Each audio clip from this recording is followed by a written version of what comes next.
বোলপুর থানার উদ্যোগে বস্ত্র ও খাদ্যদ্রব্য সামগ্রী বিতরণ। বোলপুর থানার উদ্যোগে দুর্গাপুজোর আনন্দ ভাগ করে নিতে দুস্থ মানুষদের মধ্যে বস্ত্র বিতরণ করা হলো। শুধু তাই নয়, কচি কাচাদের হাতে তুলে দেওয়া হয় খাদ্য সামগ্রীও। পঞ্চমীর শ্রদ্ধায় আয়োজিত অনুষ্ঠানে উপস্থিত ছিলেন বোলপুরের মহকুমা পুলিশ অফিসার রিকি আগরওয়াল ও বোলপুর থানার আইসি লিটন হালদার। এই সামাজিক উদ্যোগকে ঘিরে খুশির আবহ তৈরি হয়েছিল থানা এলাকা জুড়ে।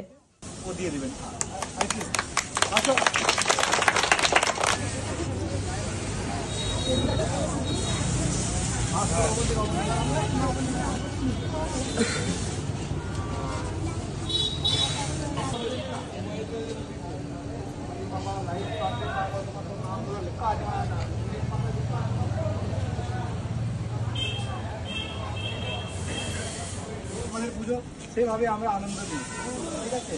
সেভাবে আছে, খুব সুন্দরভাবে থাকেন, আনন্দ করে থাকেন, ঠিক আছে? আর কিছু আছে দিয়েছে, ও দিয়ে দেবেন।